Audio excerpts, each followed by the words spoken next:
Hi friends, I hope you're doing well today. In this channel, I talk about grief, loss, and I share my experiences with you because I have experienced a lot of loss in my life, as many of us have.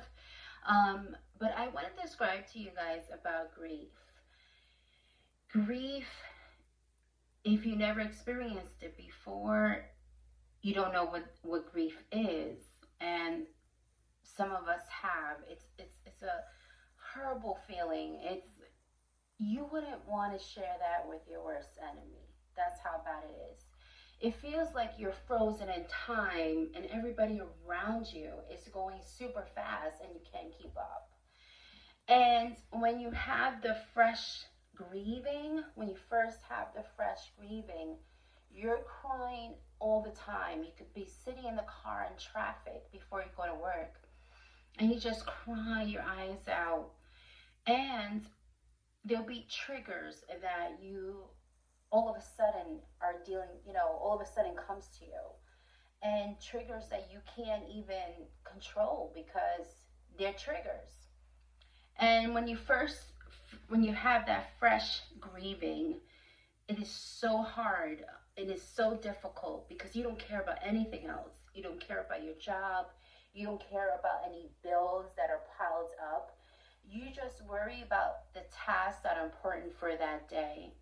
And not for nothing, but you have this foggy brain and you just feel like you can never catch up. That's your fresh grieving. And from the fresh grieving, all these stages come up as well. Your emotions are like on a roller coaster that you can't get off. You can't control your emotions at all. One minute you're super sad, the next minute you're depressed. And with your fresh grieving, that is your first focal point, is your grieving. Doesn't matter the day, doesn't matter the time. You could be crying all day, you could be crying in the morning, afternoon. For some reason, my fresh grieving was always in the morning. The hardest time for me was in the morning and at night. Because at night you can just stay still and it's all your thoughts are coming to you. So as years pass on, as I stated before in my other videos, grieving never leaves you. It becomes part of your life. But the grieving doesn't become your first focal point, because if you have family, you're dealing with your grieving children as well, because everybody grieves a certain way. There is no manual that helps you or any tool that helps you with grieving. It's just part of life. Now, if you're grieving, you're always going to grieve. It comes in waves. Your late husband or your spouse or your partner, their anniversary comes up. You're going to feel sad. The grieving comes back. But the grieving at this point, when years pass, is not the focal point, if that makes sense. Your grieving is not your focal point. Now your grieving is like a little bit here. Now you accepted that you're no longer going to see your spouse. You're no longer going to see your partner. You're no longer going to see them, hear them. So you accepted that fact that you are not. So now you have to deal with how you're going to respond to that grief, if that makes sense, how you're going to respond to it. So as years pass, that's how it's going to be. You're going to have triggers. Grief never leaves you. It's all how you respond to it. And it's a difficult thing, especially your first grieving. So when you come back to reality and you have to go back to work, you feel so exhausted.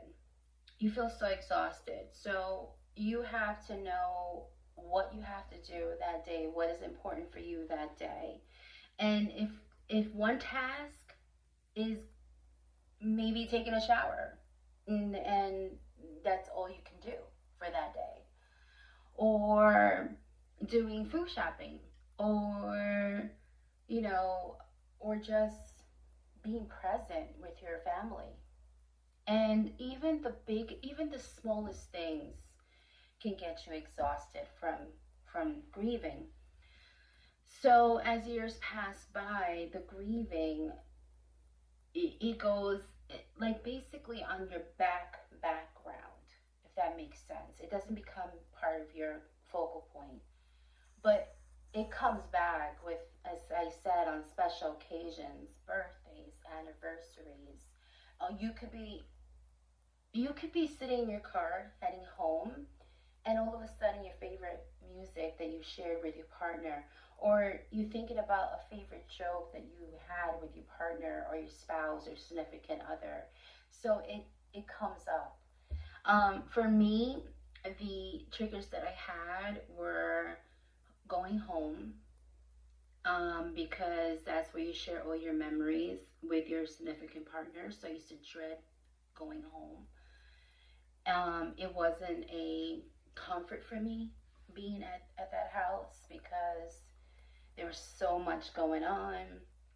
At that point, I was in denial, thinking that I could be in that house, even though I couldn't afford it at that time.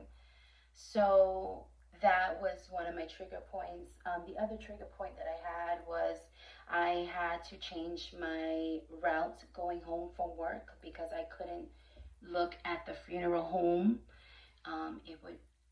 It would destroy me looking at that funeral home because it would bring back all my grieving. So even the route would get my trigger points. But as I stated before, if you feel like years gone by and you feel that you're still grieving and how you're grieving on your first grief, then you have to say to yourself, okay, maybe I need therapy, or maybe I have to look at this approach something somewhere else, because you deserve to be happy. You deserve to find that joy. Like I said it before, even though that grief never leaves. But let me know in the comments on how you describe grief and things that helped you overcome your triggers and overcome your grieving. So I just wanted to share with you guys about describing how grief is. That's how I see grief. Everybody else sees grief differently. And we all have one thing in common on how we feel when we lose our loved ones. But the grieving is a different part of the journey. Everybody grieves differently. So until next time, you have a fantastic day, and take one step at a time and do your healing, because no one else is going to do that for you. Until next time. Ciao.